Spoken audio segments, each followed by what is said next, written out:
BDR হত্যাকাণ্ডের অব্যবহিত পরেই পিলখানা মসজিদের পেশ ইমাম সিদ্দিকুর রহমানের মৃত্যু ঘিরে উঠেছিল গুরুতর প্রশ্ন।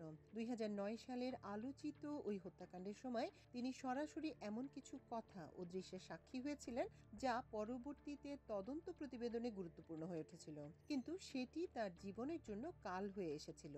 পিলখানা হত্যাকাণ্ড চলাকালে সেখানে উপস্থিত বিদ্রোহীদের কেউ হিন্দিতে, কেউ ইংরেজিতে কথা বলছিল এমন তথ্য পিলখানা মসজিদের ইমাম সিদ্দিকের কাছে ছিল এবং পরবর্তী সময়ে জবানবন্দিতে তিনি এসব উল্লেখ করেছিলেন। অভিযোগ রয়েছে এই তথ্যগুলোর কারণেই পুলিশ হেফাজতে তাকে নির্মমভাবে হত্যা করা হয়। ওই সময় ক্ষমতাসীন আওয়ামী লীগের নেতারা শুরু থেকেই পিলখানা হত্যার দায় ইসলামপন্থীদের ওপর চাপানোর চেষ্টা করে। পিলখানায় সংঘটিত বিদ্রোহের ঘটনা তদন্তে গঠিত জাতীয় স্বাধীন তদন্ত কমিশন গত ৩০ নভেম্বর রাষ্ট্রীয় অতিথি ভবন যমুনায় প্রধান উপদেষ্টার কাছে তাদের প্রতিবেদন জমা দেয়। সেই প্রতিবেদনে এসব তথ্য উঠে এসেছে। প্রতিবেদনের তথ্য অনুযায়ী ২০০৯ সালের ২৬ ফেব্রুয়ারি ইমাম সিদ্দিক পরিবার সহ পিলখানা ত্যাগ করেন। ১ মার্চ সন্ধ্যা ৬টায় তাকে ফের পিলখানায় নিয়ে যাওয়া হয়, তবে তার পরিবারকে ভিতরে ঢুকতে দেওয়া হয়নি। ২০০৯ সালের ১০ মার্চ সকাল ১১টা থেকে দুপুর ১২টা ৪৫ পর্যন্ত তিনি ফোনে স্ত্রীর সঙ্গে কথা বলেন। ওই সময় পর্যন্ত তিনি সুস্থই ছিলেন। স্ত্রীকে তিনি জানান তাকে নিয়মিত জিজ্ঞাসাবাদ করা হচ্ছে। তিনি বলেন পুলিশের তদন্ত কর্মকর্তা আব্দুল কাহার আকন্দ তাকে জিজ্ঞাসাবাদ করছেন। তিনি সে সময় বিডিআর অফিসারদের প্রধানমন্ত্রীর কাছে সাহায্য চাওয়ার বিষয়টি এবং বিদ্রোহীদের হিন্দি ও ইংরেজিতে কথা বলার বিষয়টি তাদের জানান।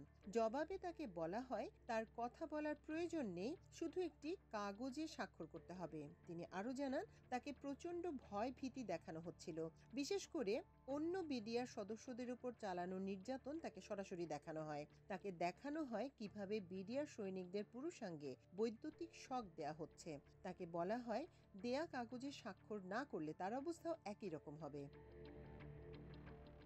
১০ মার্চ দুপুর ২টায় আব্দুল কাহার আকন্দ তাকে দরবার হলে ডেকে নেন। সেখানে তাকে জবানবন্দি পরিবর্তনের পাশাপাশি রাজসাক্ষী হতে চাপ দেয়া হয় এবং নতুন করে ভয় ভীতি দেখানো হয়। এ সময় তিনি হঠাৎ ঘামতে শুরু করেন। পরিস্থিতি দেখে আব্দুল কাহার আকন্দ বলেন তিনি অসুস্থ হয়ে পড়েছেন এবং দ্রুত তাকে বিডিআর হাসপাতালে নেয়ার নির্দেশ দেন।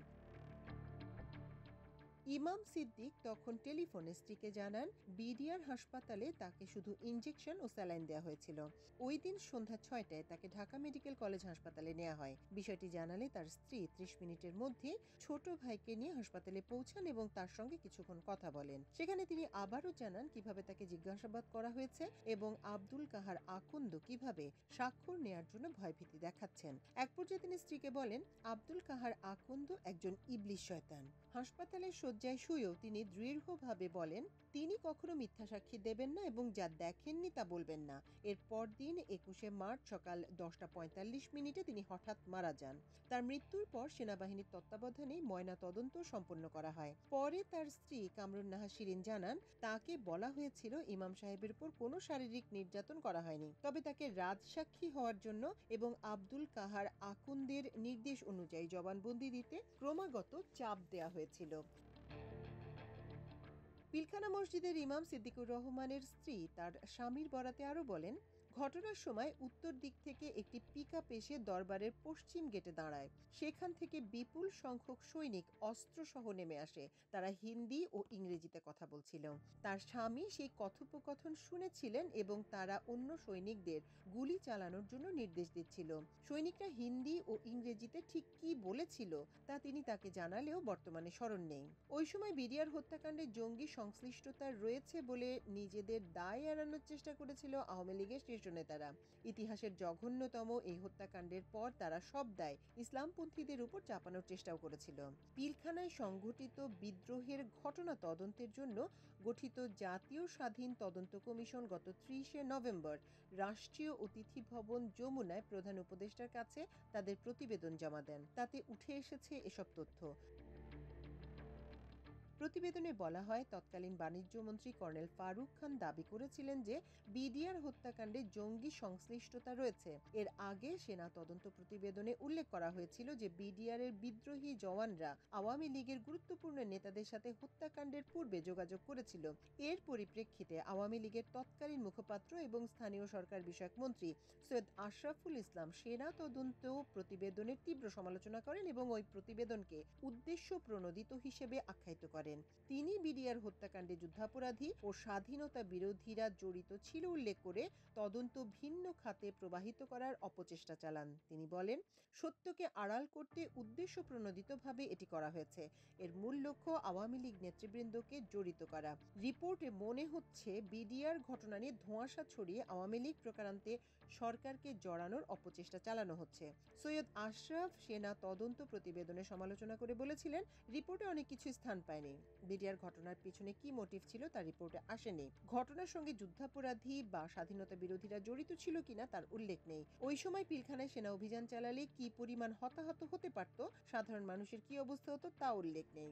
বিডিআর হত্যাকাণ্ডের পর মতিয়া চৌধুরী পিলখানা হত্যাকাণ্ডের দায়ে ইসলামী জঙ্গি গোষ্ঠীগুলোর উপর চাপিয়ে তদন্ত ভিন্ন খাতে প্রবাহিত করার অপচেষ্টা চালান।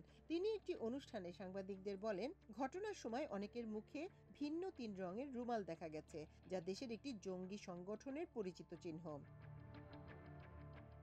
বিডিআর হত্যাকাণ্ডের বিষয়ে সেনা তদন্ত প্রতিবেদনে সমালোচনা করে মতিয়া চৌধুরী তখন বলেছিলেন, তারা এত কিছু বিশ্লেষণ করলো কিন্তু অ্যাশ ইয়েলো এবং অরেঞ্জ রেড কালারের রুমাল কিভাবে এলো তা বিশ্লেষণ করলো না।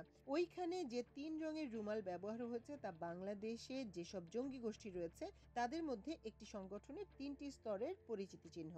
পিলখানার ঘটনায় 10 সদস্য বিশিষ্ট একটি জাতীয় তদন্ত কমিটিও গঠন করা হয়েছিল। এর সভাপতি ছিলেন আনিসুজ্জামান খান। ওই কমিটির কাছেও এক সাক্ষী অনুমান ভিত্তিক মন্তব্যের মাধ্যমে সন্ত্রাসী ও মৌলবাদী সংগঠনের উপর এর দায় চাপানোর চেষ্টা করেছিলেন। প্রতিবেদনে বলা হয়, বিডিআর হত্যাকাণ্ড পরবর্তী সময়ে অনেক সেনা অফিসারকে সেনাবাহিনী ছাড়তে বাধ্য করা হয়েছিল। যেসব অফিসার সৎ দেশপ্রেমিক ছিলেন, যারাই বিডিআর হত্যাকাণ্ড নিয়ে সরব ছিলেন, তাদের সবাইকে সেনাবাহিনী থেকে বের করে দেওয়া হয়েছিল। আওয়ামী লীগের উদ্দেশ্য ছিল বাংলাদেশ সেনাবাহিনীর মধ্যে ইসলামী জঙ্গিবাদ বিদ্যমান এই ধারণা প্রতিষ্ঠা করা।